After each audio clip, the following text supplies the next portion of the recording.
Hello सांग माने मोर तनु blog रे आपण मन को स्वागत बहुत बहुत स्वागत।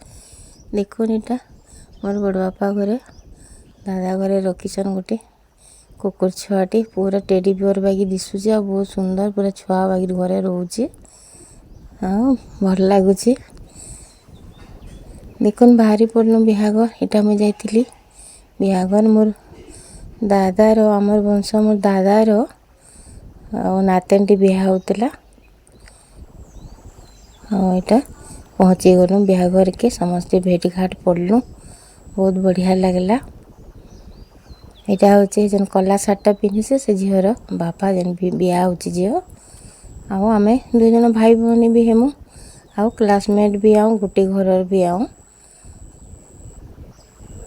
एटा देखुन सुहागिनी छरिया भी आसी इटा मोर दादार बहटे से भी समिति सभ्य होइछे तक संगे बुलुला।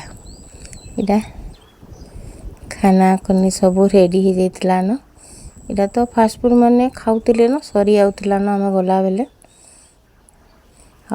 आमे आड़े आउ किछि खाई नहीं सीधा गलु भोजी खाई आ भोजी रे भी बढ़िया बढ़िया आइटम करितला भल लागला सब जिनिस टेस्टी भी थिला।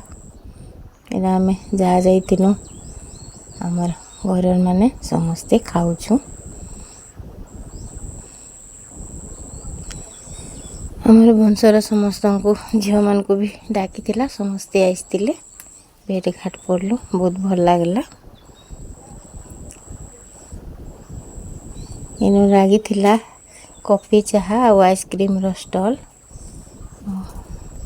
देखो आइसक्रीम रे केते भीड़ छुआ नु बड़ तक आइसक्रीम खाइबार लगी भीड़ मैंने तो खाइले आइसक्रीम टिके टिके मागिले आउ मुई आइसक्रीम नहीं खाई मुई कॉफी पीली मत ठंडा हो जासी मुई डरे खाई नहीं। यहाँ देखो तापर यहाँ